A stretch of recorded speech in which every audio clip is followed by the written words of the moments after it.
síntesis. Solo que voy a grabar el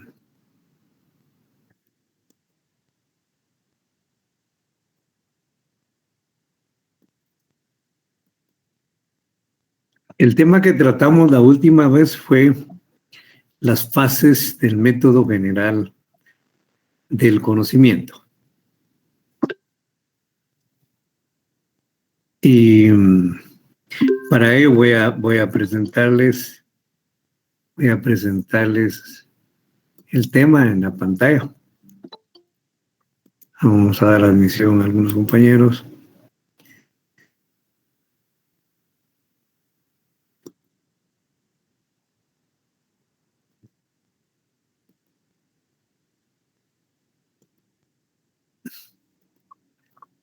Bueno, este fue nuestro tema.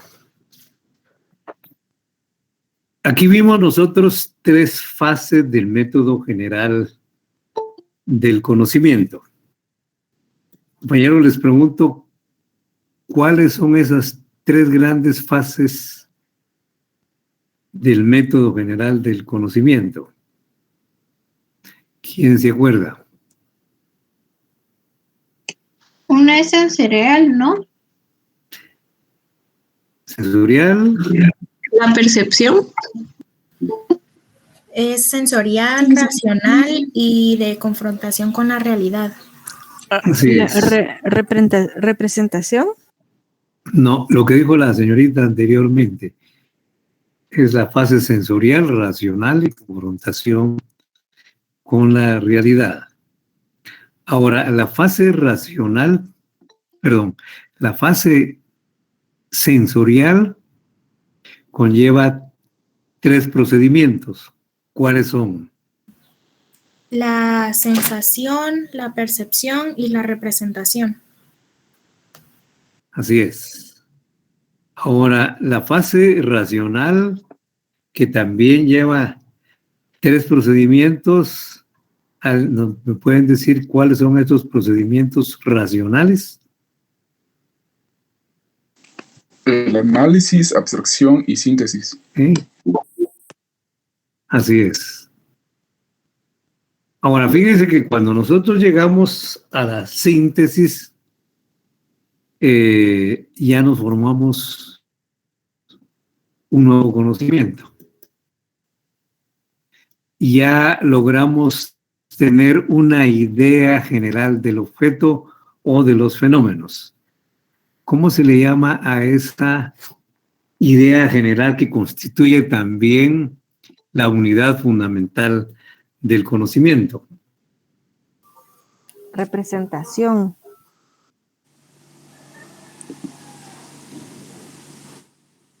La idea general es el concepto.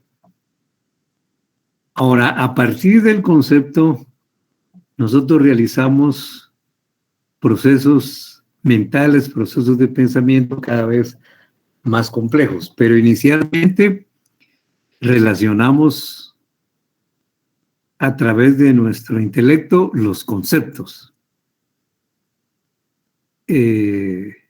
¿Cómo se llama a esa relación entre 2 o más conceptos? Definición. Con definición. Definición. Dice que también es afirmar o negar algo de algo. Sería el juicio. El juicio. Es el juicio. Ahora, con respecto al juicio, hicimos una clasificación según diversos criterios. Inicialmente dividimos los juicios según su calidad. Hay 2 clases de juicios según su calidad. ¿Cuáles son esos 2 juicios? Afirmativos y Negativo. Exactamente. También dividimos los juicios según su veracidad. 2 clases. ¿Cuáles son, compañeros? Verdaderos y falsos. falso. Verdad. Exactamente. También dividimos los juicios según su extensión en 3 clases. ¿Cuáles son?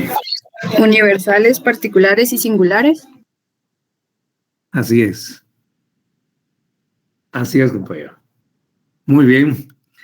Ahora, fíjense que luego pasamos a otra forma de pensamiento más compleja aún, que consiste en relacionar juicios. De tal manera que al combinar dos o más juicios, obtenemos o derivamos otro que puede ser verdadero, que puede ser falso, que puede ser posible. Razonamiento. Ese es el razonamiento. Ahora, cuando el razonamiento se realiza de una manera rigurosa, de tal manera que hay juicios que constituyen premisas y otro que constituye una conclusión, pero a esa conclusión se llega, como dije, de una manera rigurosa. ¿Cómo se llama a ese razonamiento? Inferencia. Inferencia. Es inferencia. Ahora, en la inferencia, en la cual se parte de juicios generales, de una premisa o premisas generales y se llega a una conclusión particular o singular, ¿cómo se denomina? Deducción. Sería una deducción. Deducción. Deducción. Sí. Pero cuando se parte de juicios singulares o particulares y se llega a una conclusión general, ¿cómo se llama esa inferencia? Inducción. Inducción. Es la Inducción. inducción, ese inductivo que se pusieron los compañeros acá. Así es, compañero. Bueno, ahora, miren, solo quiero darles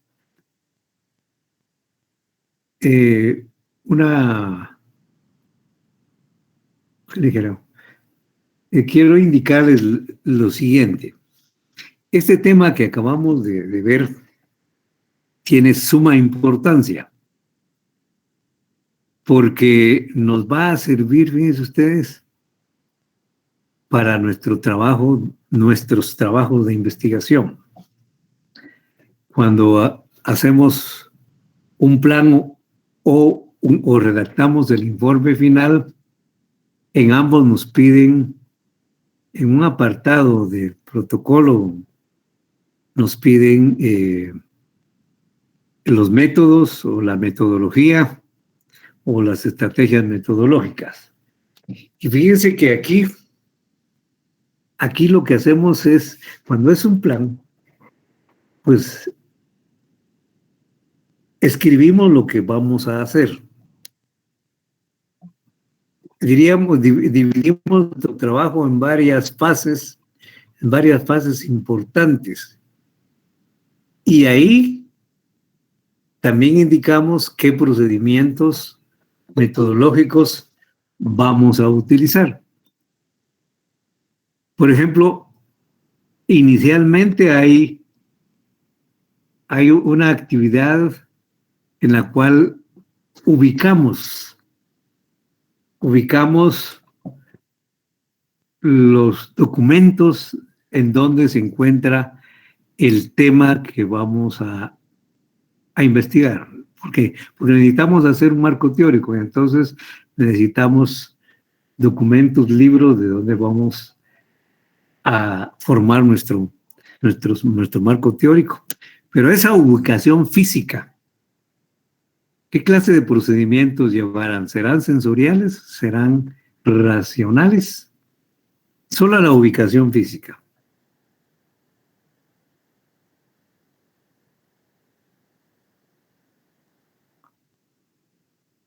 Solo ustedes se dan cuenta dónde están los documentos. ¿Qué procedimientos están utilizando? ¿Sensorial? Es eminentemente sensorial. Ahora, fíjense que ya cuando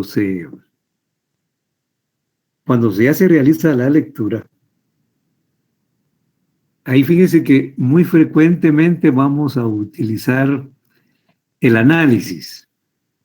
Normalmente un tema, ahí se da una definición, se separan partes de ese tema en el propio documento. Y nosotros también cuando redactamos nuestro marco teórico también hacemos eso. Tenemos un capítulo general y subcapítulos, y ahí utilizamos mucho el análisis. Entonces, ese es otro procedimiento que utilizamos cuando leemos y escribimos nuestro marco teórico. También cuando leemos hacemos inferencias, ya sea inductivas o deductivas. Fíjense que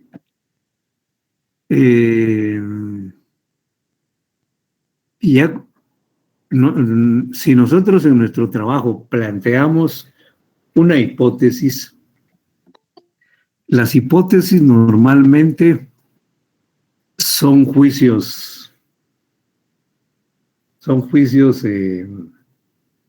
generales. Y las demostramos a través de estudios bien particulares. Lo comprobamos a través de incluso aplicar instrumentos a una persona o varias personas. Es decir, incluso vamos del planteamiento, repito, la hipótesis son planteamientos generales y lo demostramos a través de casos particulares o singulares. Ahí, ¿qué clase de inferencia utilizamos, compañeros? Repito, vamos de juicios generales de la hipótesis a la demostración con casos singulares. ¿Qué clase de inferencia? Deductiva, Lick. Ahí estamos utilizando la deducción. Ahora, cuando nosotros, solo estoy poniendo un ejemplo, ¿cómo podemos ir realizando nuestro trabajo y qué procedimientos vamos a aplicar ahí en esas grandes fases de nuestra investigación? Por ejemplo, cuando nosotros al final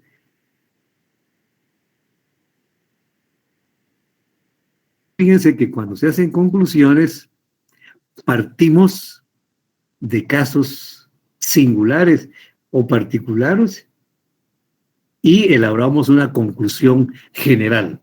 Vamos de lo particular a lo general. ¿Ahí qué clase de inferencia estamos utilizando? Aquí me puso Yajaira inductivo. Estamos utilizando la inducción aquí, de manera que ahí es donde necesito que me pongan ustedes qué procedimientos metodológicos estamos usando. No se trata de, ahí como dice métodos, buscan en el internet donde dice métodos y plum, colocan algo ahí copiado. No, tienen que ustedes escribir qué fases de cómo van a hacer su trabajo y qué procedimientos metodológicos van a utilizar en ese trabajo. Creo que también hay inicialmente la aplicación de un determinado método, porque no hay solo un método, hay diversos métodos, fíjense ustedes, que es lo que vamos a ver a continuación. Cualquier pregunta, por favor, jóvenes, pueden plantearla sin ninguna pena. Bien, jóvenes, vamos ahora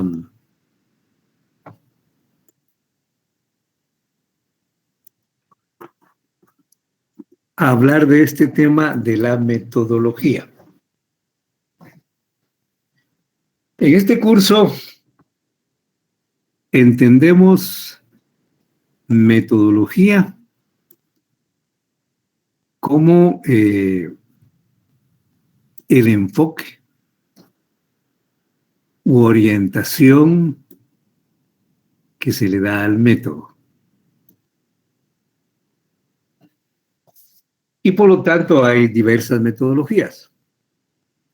Pues esto que vamos a ver es el tema de la metodología.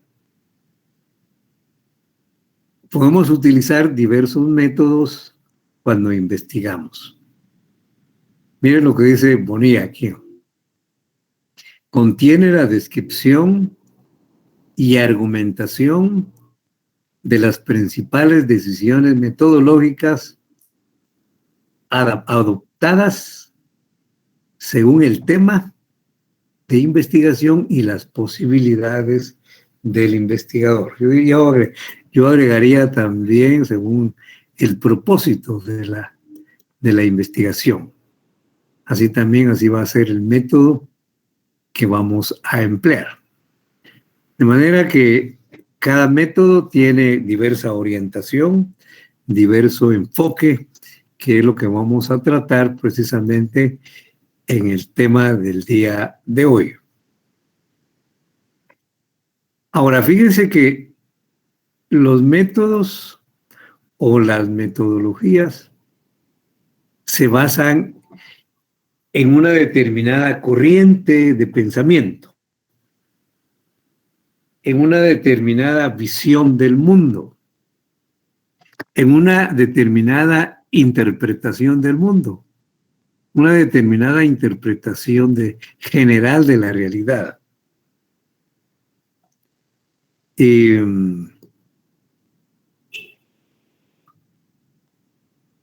Entonces, a esa interpretación general de la realidad le vamos a llamar paradigma. Vamos a ver, diferenciar las diferentes interpretaciones generales de la realidad.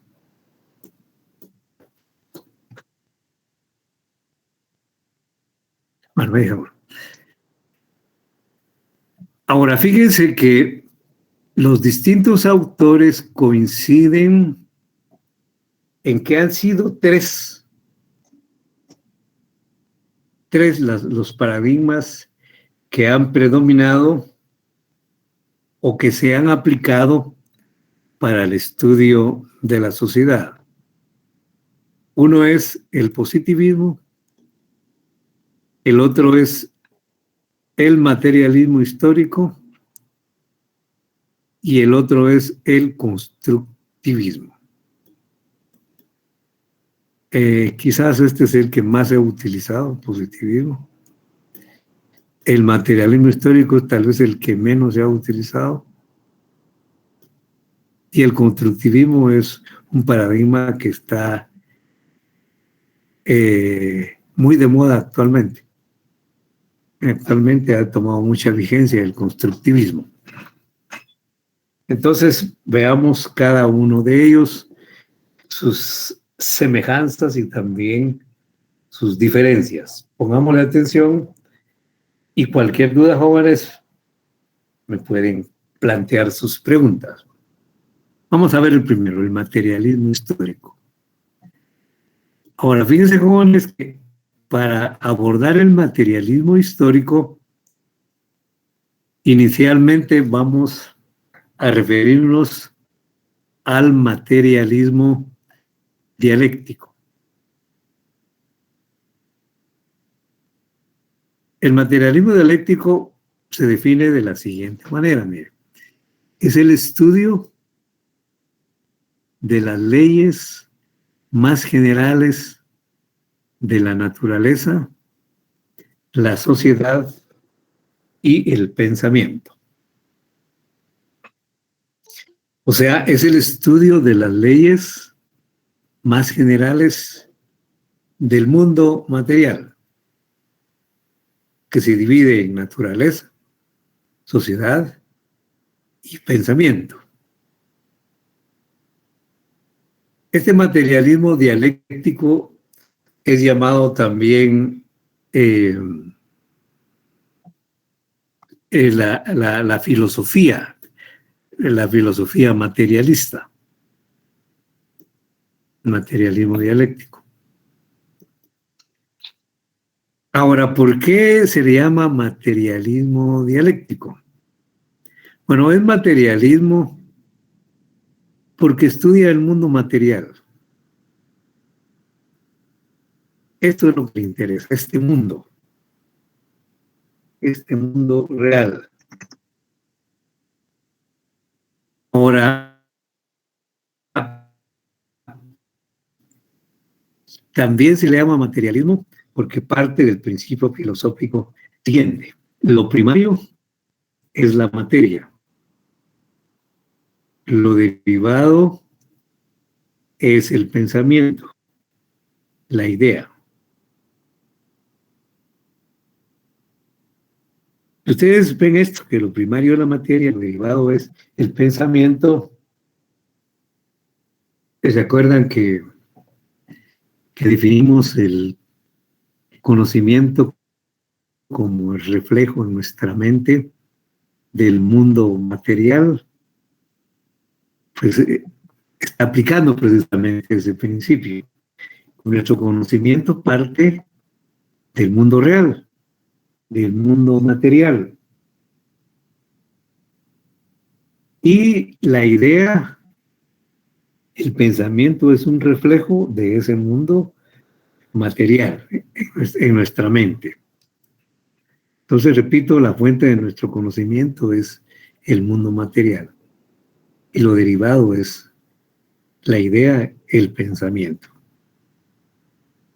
Este es el principio materialista general de esta filosofía materialista. Ahora, se le llama dialéctico porque aplica la ley de la dialéctica para explicar el desarrollo del mundo, la naturaleza, la sociedad y el pensamiento. Entonces, son tres leyes famosas de la dialéctica. Tal vez si alguien se acuerda cuáles son, me las podría decir. Bueno, si no se acuerdan, aquí al final lo puse.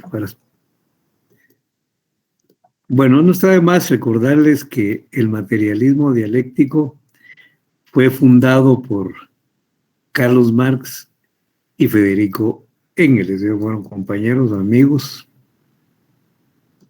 alemanes, y crearon el materialismo dialéctico, las leyes de la dialéctica.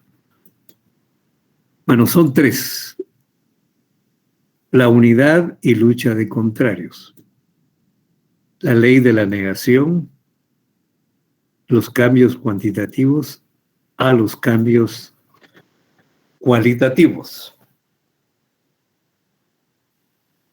Voy a darles un ejemplo de esto de unidad y lucha de contrarios.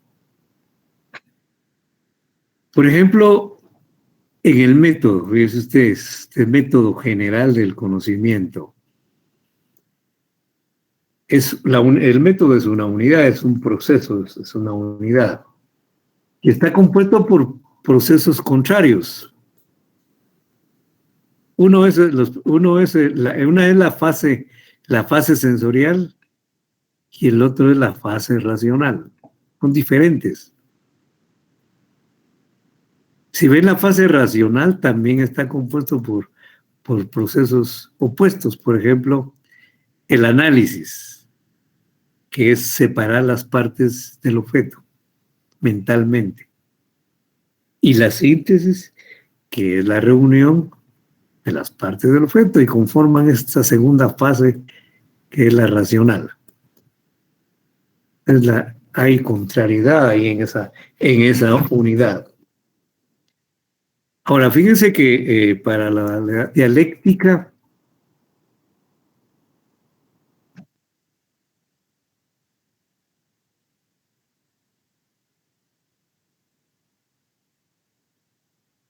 el mundo está constantemente cambiando. Nada es constante, todo se transforma. Todo lo que comienza, termina. ¿Verdad? Y precisamente esa contradicción es lo que da lugar al movimiento y a la transformación. Tal vez esa contradicción es más evidente en la sociedad. Los grupos, los sectores sociales piensan diferente, interpretan la realidad de diferente manera, tienen criterios diferentes, tienen intereses diferentes. Y eso los hace interpretar la realidad de determinada manera, de diferente forma. Que sé yo, por ejemplo, en la sociedad guatemalteca hay grupos, sectores que no están de acuerdo en que se haya destituido al jefe de la FESI, por ejemplo, porque estaba realizando un trabajo eficiente contra la impunidad. Pero hay otros grupos que sí están a favor del cambio, porque eso les favorece también. Hay sectores poderosos que se han refugiado en la impunidad, y entonces a ellos les conviene este tipo de acción, ¿verdad? Que no haya personas que estén por esa lucha contra la impunidad. Entonces hay criterios diferentes, opuestos, fíjense. Hay sectores que quieren cambios en la sociedad, que miran que hay deficiencias, que hay índices sociales que indican graves deficiencias,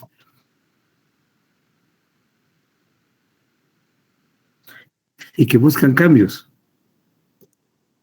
Y hay otros que no quieren cambios. La situación actual les favorece. Entonces hay diferentes criterios en la sociedad, ¿verdad? Entonces hay quienes no quieren, pues, estarán por gobernantes conservadores, que quieren mantener las cosas, que favorecen a los sectores poderosos. Hay otro sector más progresista que quiere gobiernos que hagan cambios, que favorezcan a los sectores más necesitados, etc. Y le llaman populistas, ¿no? Ustedes por eso. Bueno, entonces hay diferentes criterios de interpretar la sociedad. Y es entre los grupos sociales, y eso es lo que va cambiando a la sociedad, va transformando la sociedad. La otra, la ley de la negación de la negación. Esto es un poquito más difícil. Les voy a poner un ejemplo en la producción.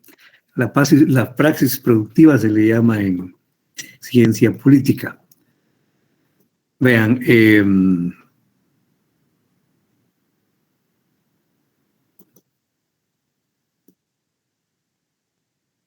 fíjense que necesitamos elaborar artículos, bienes para satisfacer nuestras necesidades. Por ejemplo, los hogares necesitan muebles de madera. Por ejemplo, se necesita elaborar una mesa de madera.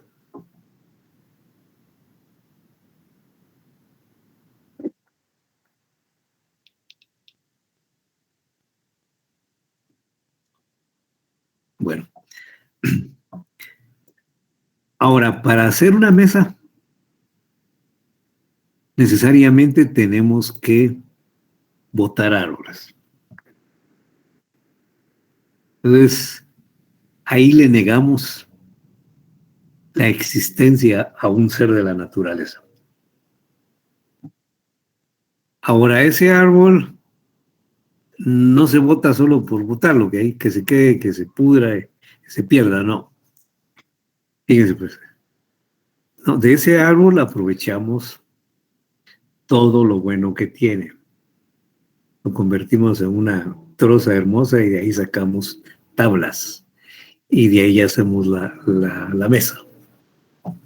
Se aprovechó todo lo bueno, todo lo desarrollado que tenía ese árbol, y construimos un artículo nuevo, algo útil, un bien para satisfacer necesidades.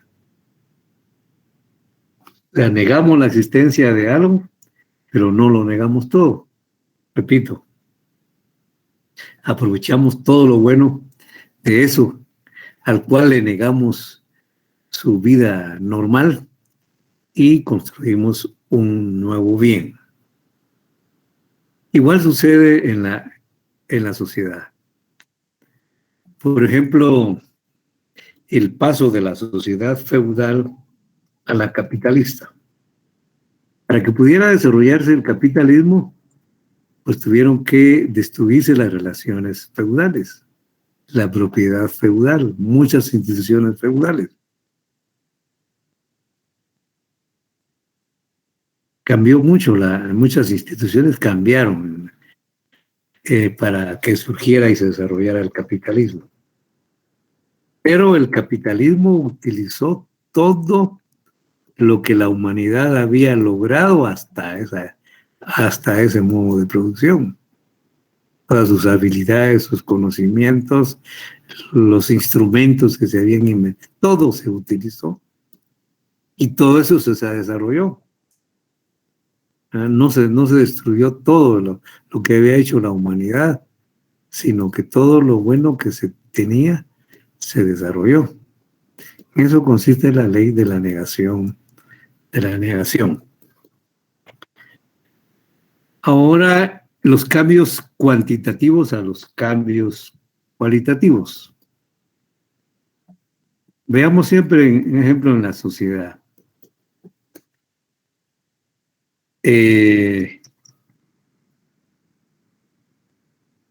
Por ejemplo, en el sistema feudal. El sistema feudal crecieron, se multiplicaron, se diversificaron las artesanías y también creció la producción campesina. Ahora, en el momento en que la producción, porque la producción artesanal es producción para el cambio.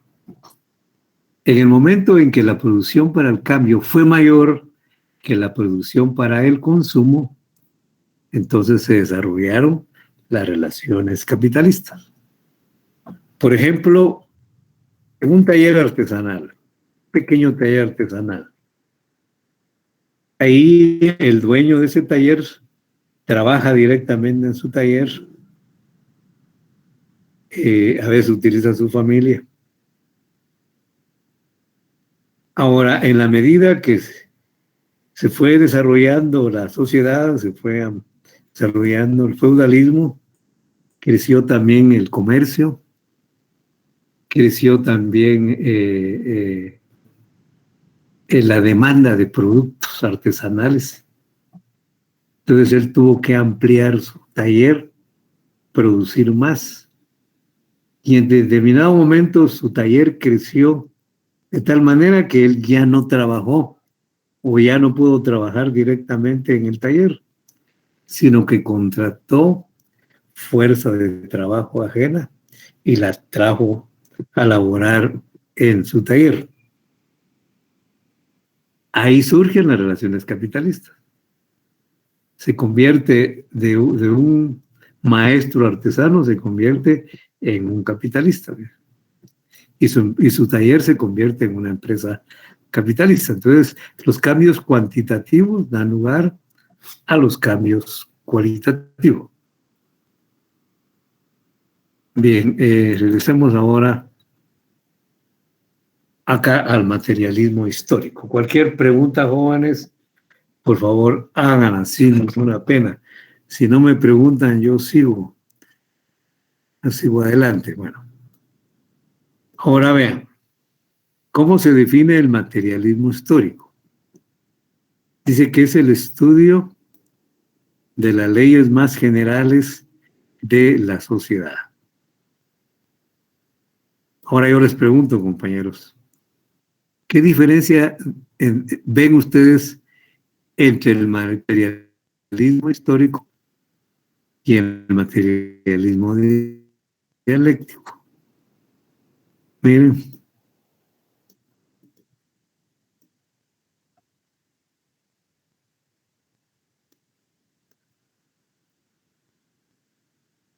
Aquí está.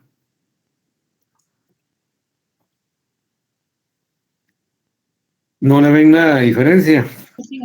Licenciado, buenas tardes. Sí, Yo joder, lo que Leonel. digo, no sé si esté seguro, es que el materialismo dialéctico estudia las leyes más generales de la naturaleza, mientras que el histórico solo los de la sociedad. No, pero en el primero hay que ampliar. ¿Qué estudia el materialismo dialéctico, me dijo? La naturaleza y el pensamiento. La sociedad también. No, Y el eso lo dije en pensamiento. el histórico. Las tres, del mundo en general. Oh, Y el ok. otro, tal y como usted dice, solo una parte de ese mundo que es la sociedad. Esa es la diferencia, José Leonel. Está bien planteada la diferencia. Bueno, Muchas gracias, licenciado. muy bien, gracias, José Leonel. Bueno, pues jóvenes, entonces, esa es la diferencia. Es el materialismo dialéctico aplicado al estudio de la sociedad. Ahora veamos el principio general o tesis fundamental del materialismo histórico se enuncia así. El ser social determina la conciencia social. Bueno, fíjense pues, el ser social determina la conciencia social.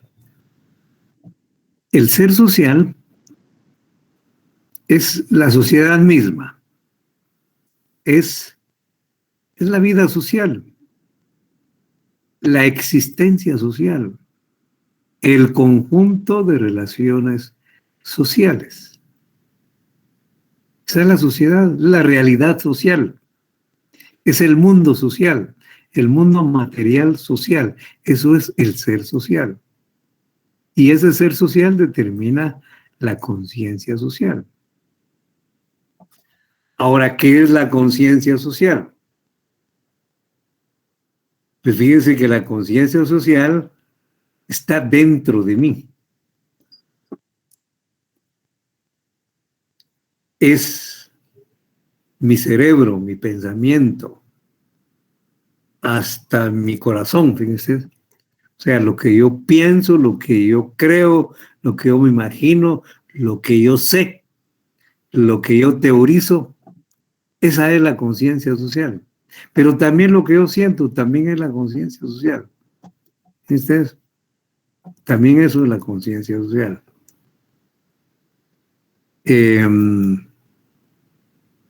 De manera que lo que determina a mi pensamiento es el ser social material, ¿verdad? No la naturaleza, sino el ser social. O sea que es prácticamente el mismo principio, que la materia determina el pensamiento, la conciencia. Lo que aquí se refiere exclusivamente a la sociedad, el ser, por eso dice el ser social. La existencia social determina mi conciencia.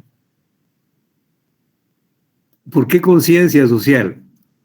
Porque es la conciencia que tengo de la sociedad. Es lo que sé de la sociedad. Es lo que siento de la sociedad. Es lo que creo de la sociedad. Esa es la conciencia social. Y repito, hasta lo que yo siento, hasta eso también fue una parte de la conciencia. Indudablemente, por ejemplo, alguien que venía a la capital a trabajar o hacer un mandado y se encuentra con un bloqueo en la entrada, no lo dejan pasar, pues ahí va. Imagínense lo que siente este señor acerca de eso, ¿no? Pues eso que siente también es parte de su conciencia que tiene de la sociedad. Bueno, ahora la conciencia social también la llaman la vida espiritual de la sociedad. es el reflejo, dicen aquí otra vez esa palabra, ¿viste? Dice mucho el materialismo histórico. Es el reflejo en la mente, en la conciencia del individuo, del ser social. El objeto que yo reflejo es un fenómeno de la sociedad, porque estamos hablando del materialismo histórico. Es el reflejo en la mente, en la conciencia del individuo, del ser social, o de una parte del ser social. Entonces aquí estamos aplicando ese principio también materialista a la sociedad. Ahora, fíjense que nosotros, bueno, ustedes no estuvieron conmigo en economía, pero en economía hay un tema donde diferenciamos base económica y superestructura. Base económica y superestructura. Estos también son elementos del análisis del materialismo histórico.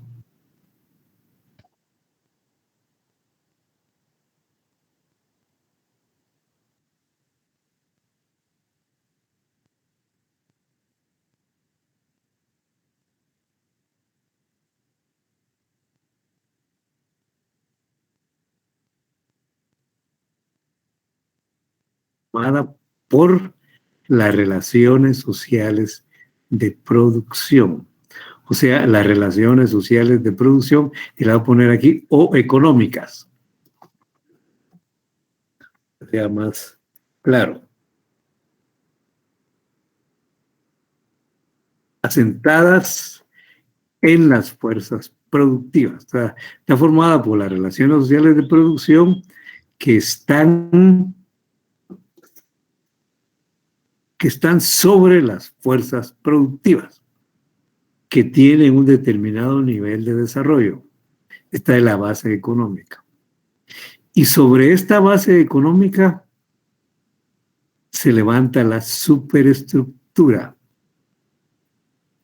Y la superestructura está formada por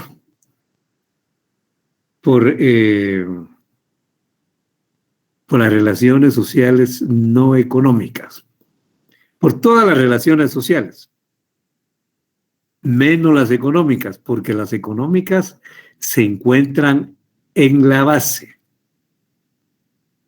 de la sociedad. Y todas las demás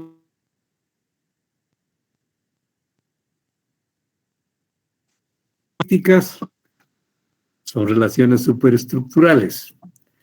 Las relaciones jurídicas se encuentran en la superestructura. Las relaciones morales también, las religiosas, las educacionales también, todas las relaciones sociales. Solo las económicas se encuentran en la base económica. Entonces, estos son elementos propios del materialismo histórico para el análisis de la sociedad. Y yo les comento que para estudiar la sociedad, estos elementos sirven mucho, sirven mucho para hacer un estudio de la sociedad. Bueno, fíjense que las relaciones sociales se realizan alrededor de ciertas instituciones. Por ejemplo, las relaciones políticas. Las relaciones sociales son políticas porque en medio está el Estado. Se realizan en torno al Estado. Y por eso las relaciones se convierten en políticas. Cuando se realizan en torno a las leyes, en torno al derecho, entonces las relaciones sociales son jurídicas. Cuando se realizan en torno a las iglesias, entonces son relaciones religiosas, o los códigos religiosos, o en torno al derecho canónico. son de carácter religioso. O cuando se realizan en torno, por ejemplo, las relaciones educacionales se realizan en torno a la escuela, en torno a la universidad, son relaciones educacionales. Bueno, y así las relaciones sociales en general, pues siempre están en medio ciertas instituciones. Ahora, fíjese que la unidad de estos dos, la base económica y la superestructura, recibe el nombre de formación económico-social, que es el concepto más general del materialismo histórico, la formación económico-social. En lugar de decir sociedad, decimos formación económico-social, y que está formada por la base económica y la superestructura. Bueno, yo diría que básicamente es esto. Ahora, algo que voy a insistir en este último párrafo que está acá. En una investigación donde se aplica este método o esta metodología, pues algo que hay que seguir en ese estudio es la lucha que se da entre los sectores sociales. Hay sectores que quieren que las cosas se mantengan, hay sectores que quieren cambios, y eso va provocando transformaciones. Incluso el materialismo histórico está a favor de cambios profundos, de cambios revolucionarios. Entonces promueve la construcción de una sociedad más igualitaria, sin diferencias sociales en última instancia. Pero inicialmente, pues cambios profundos en la sociedad, que haya nuevas condiciones para la mayoría de los habitantes de un país o de una sociedad. Esto constituye el materialismo histórico. Cualquier pregunta, pueden hacerla. Bien, si no hay preguntas. Licenciado, perdón. A ver, señorita. Sí, ¿podría repetir lo de unidad y lucha de contrarios? Es que eso sí no lo escuché bien. Carmen María. Sí. Muy bien. Mire, pues, todo fenómeno, todo objeto, todo proceso, toda sociedad incluso, es una unidad. Una institución es una unidad, una comunidad es una unidad, un país es una unidad. Un proceso es una unidad. Y entonces,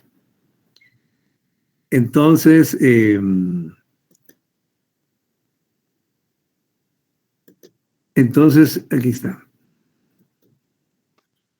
Pero esa unidad, sus elementos, podríamos decir, los elementos de esa unidad, las partes de esa unidad son contradictorios, a pesar de que forman una unidad. Por ejemplo, yo les hablaba del método. El método general del conocimiento es un proceso. Es un proceso. Y está formado por fases opuestas, diferentes. Por ejemplo, la fase sensorial, que es diferente a la fase racional. Son totalmente diferentes. A veces los sentidos nos dicen una cosa y la razón nos dice otra, ¿verdad? Que si yo, por ejemplo, la gente antes, bueno, lo que nos dicen los sentidos, es que el Sol se mueve alrededor de la Tierra, nace allá en el oriente y baja allá en el occidente, nos da la vuelta encima de nuestras cabezas, ¿no? Sin embargo, a través de procesos de análisis, de razonamientos, apoyados también con instrumentos técnicos, se llega a lo contrario, que es la Tierra la que se mueve. O sea que los conocimientos pueden ser, aparentemente son diferentes, pero lo que le quiero decir es que en un método hay procesos diferentes, hay procesos opuestos. Por ejemplo, en la fase racional está compuesta por diversos procedimientos y procedimientos opuestos. El análisis es separar, como les decía hace poco, separar las partes de un objeto. Y la síntesis es exactamente lo contrario, es reunir las partes del objeto. De manera que en una unidad hay contradicción ahí entre sus elementos. Esa es la unidad de lucha de contrarios. Y yo diría que en la sociedad es donde más se manifiesta la contradicción. Los diferentes sectores de una sociedad piensan diferente a los de otro sector, por criterios totalmente diferentes. ¿Dice usted? Y en muchos aspectos piensan diferente y forman parte de una sociedad. Pero los sectores religiosos puede ser una unidad, pero son los cristianos evangélicos piensan diferente a los cristianos católicos en muchos aspectos sociales.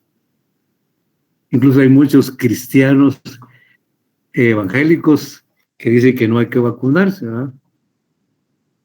Y la Iglesia Católica dice lo contrario, que es antiético decirle a la gente que no se vacune, por ejemplo, ¿verdad? Entonces, hay diferencias entre los sectores sociales. Por ejemplo, el sector religioso. Hay mucha diferencia en la forma de concebir la sociedad. Eso es la unidad y lucha de contrarios. Gracias, licenciado. Para servirle. Bien, jóvenes, vamos ahora a comenzar. Gracias por la pregunta, porque así ampliamos un poquito más eso. Veamos este otro paradigma que es diferente tiene cosas en común y tiene cosas muy diferentes. El positivismo. Es un paradigma, es una tendencia filosófica, sociológica, que sigue estando muy vigente en la sociedad actual. Les decía hace poco que es el paradigma que más se ha utilizado en la investigación.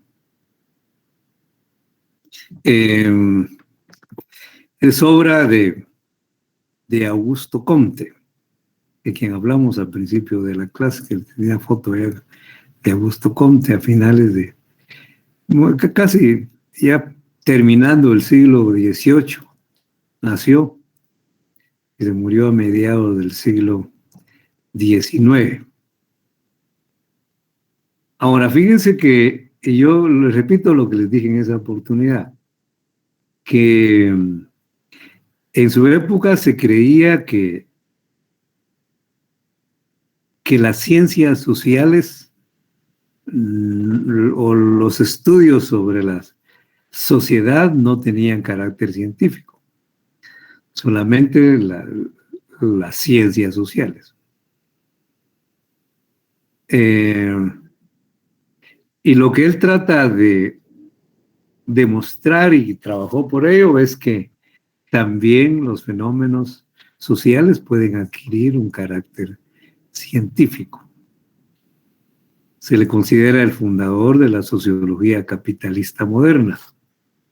Inicialmente la definió como física social, dice, y la definía como la ciencia que tiene por objeto el estudio de los fenómenos sociales, fíjense, estudio de los fenómenos sociales considerados con el mismo espíritu que los naturales. Aquí dice los artonómicos, los físicos, los químicos, los fisiológicos, sujetos a leyes invariables, cuyo descubrimiento es objeto especial de investigación. O sea, que se pueden estudiar los fenómenos sociales. Entonces, dice con el mismo espíritu, yo le agregaría con el mismo método con que se estudian los fenómenos de la naturaleza. Finalmente dice que llamó a esta disciplina la sociología y la definió como el estudio de los grupos humanos. Es Augusto Comte. Bueno, en su obra más importante, que se llamó Curso de Filosofía Positiva, él daba cursos de filosofía y escribió sus cursos en un libro que se llama Curso de Filosofía Positiva. Pues dice que en su primera lección proclama la ley de los 3 estadios. Esto es importante en Comte, fíjense. Dice que la sociedad y el conocimiento pasan por 3 etapas, él le llama estadios. El primero, miren, lo voy a poner aquí lo más sencillo posible. En el primer estadio, fíjense que la sociedad se interpreta, el desarrollo de la sociedad y los fenómenos sociales y todos los demás fenómenos del mundo en general se explican como algo generado por la voluntad de Dios. Esta es una visión teológica del mundo, ¿verdad usted? Todo obedece a la voluntad de Dios. Aquí dice otras cosas, pero en resumidas cuentas, eso es el estadio teológico. En el metafísico, aquí dice, la realidad se explica a través de cavilaciones mentales que no se pueden comprobar. Bueno, en esta, aquí lo que dice, lo que quiere decir Comte es que la otra fase, el otro estadio más avanzado que el anterior, aquí se explica principalmente a través de la razón, pero no se demuestra. La gente se le ocurre que el conocimiento se formó así y enuncia una teoría y no se puede comprobar. Son puramente imaginaciones de cada uno, lo que se le ocurre a cada uno.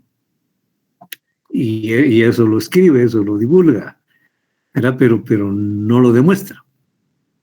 Esta es la parte metafísica. A través de elucubraciones, de cavilaciones mentales, de razonamientos que no se pueden comprobar. Esta es la fase metafísica. Eso significa que ya en el positivismo las teorías deben ser comprobadas, ¿sí usted? Para que sean positivas. El estadio. Ahora, en la sociedad llega al estadio positivo cuando en ella reina ya la armonía social, la solidaridad, el altruismo, para lograr el orden y el progreso social. Es una sociedad en armonía. Reina la solidaridad, la cooperación, el orden y el progreso social. Comte es de criterio que la sociedad, así como la naturaleza, las cosas van madurando poco a poco. La sociedad va evolucionando, va progresando, pero tiene que hacerlo en orden. Comte no está de acuerdo con las contradicciones, no está de acuerdo con que la gente se salga a manifestar, que la gente salga a bloquear carreteras. No, todo tiene que hacerse en orden. En armonía social. Y entonces llega un momento que en la sociedad va a reinar la armonía social. Entonces vamos a alcanzar el estadio positivo. Y a eso es lo que le llama él la sociocracia. Y sociocracia quiere decir el gobierno de la armonía social. ¿Y cómo se llega a eso? Pues cuando toda la gente se acoge a un sistema universal de principios. Esto son afirmaciones propias de los positivistas posteriores también a Comte. Entonces, se llega a la armonía social. Entonces, fíjense ustedes que para Comte el conocimiento debe estar libre del razonamiento teológico, de la explicación teológica y también de la metafísica. En el positivismo de Comte está en contra como dije anteriormente, de la lucha de clases, en contra de las teorías del materialismo histórico. El estudio de la sociedad debe estar libre de prejuicios políticos, religiosos, ideológicos.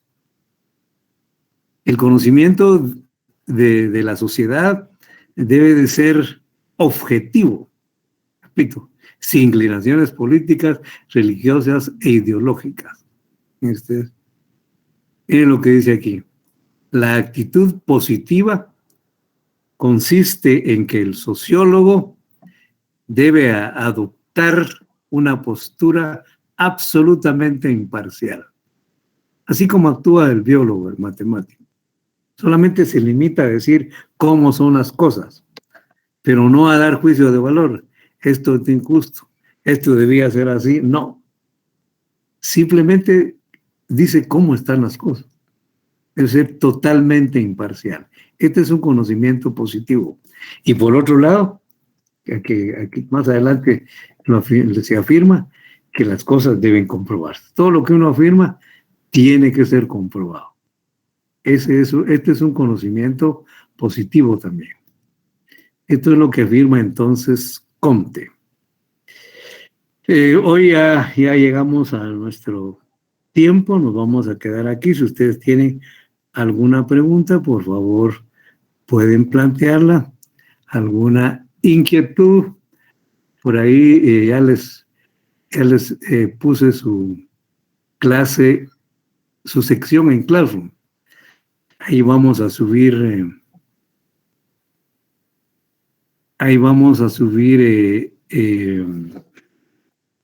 las tareas. Nos va a servir como nuestra clase virtual. Permítame. Hay una señorita me preguntaba algo, pero ya se borró del chat, no me di cuenta.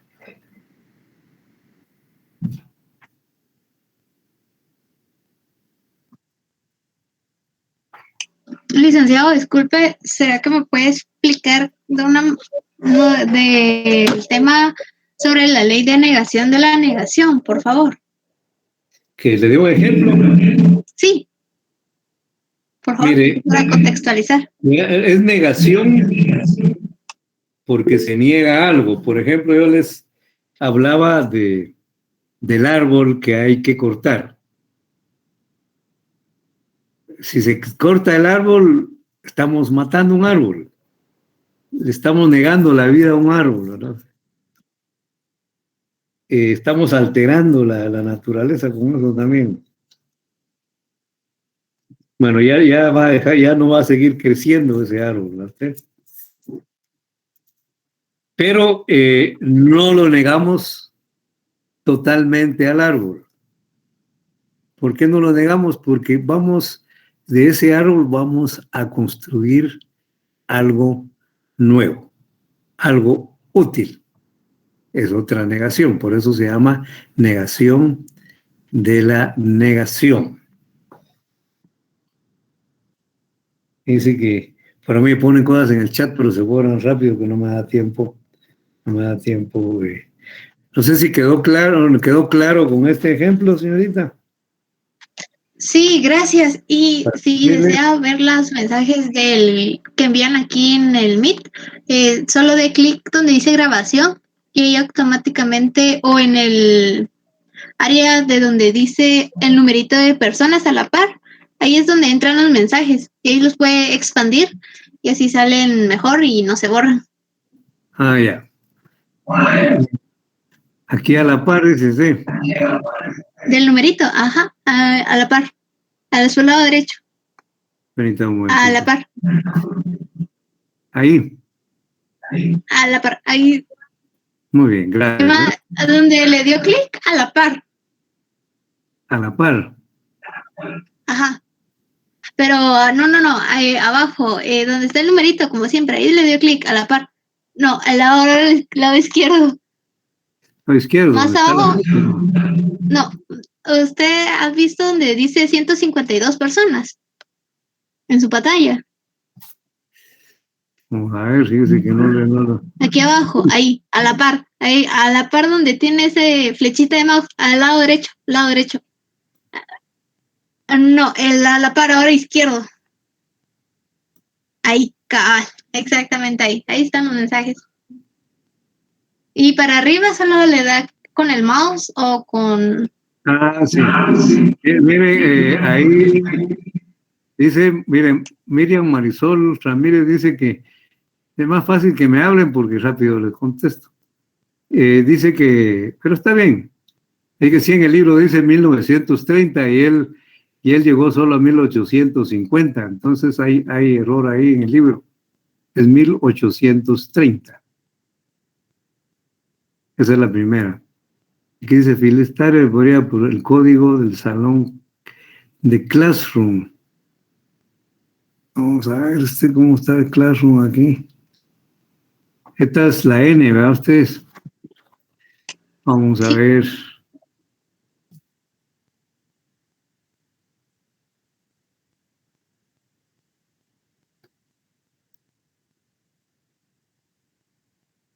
No. Permítame.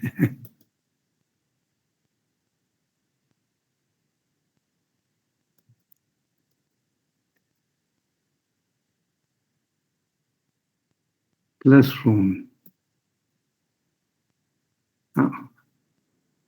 No te vamos a ver. Classroom.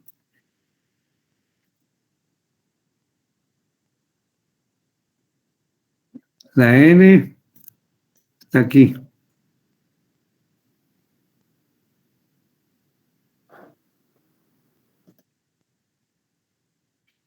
Este es el código menos de la N. Muchas gracias, licenciado. Muy bien. Bueno, jóvenes. Entonces yo me despido de ustedes. Les agradezco su atención y nos vemos el próximo día de clases. Feliz tarde, licenciado. Feliz tarde, licenciado. Feliz tarde, Lic. Se cuida, Lic. Se me cuidan, compañeros. Adiós, licenciado. Mucho gusto. Feliz tarde,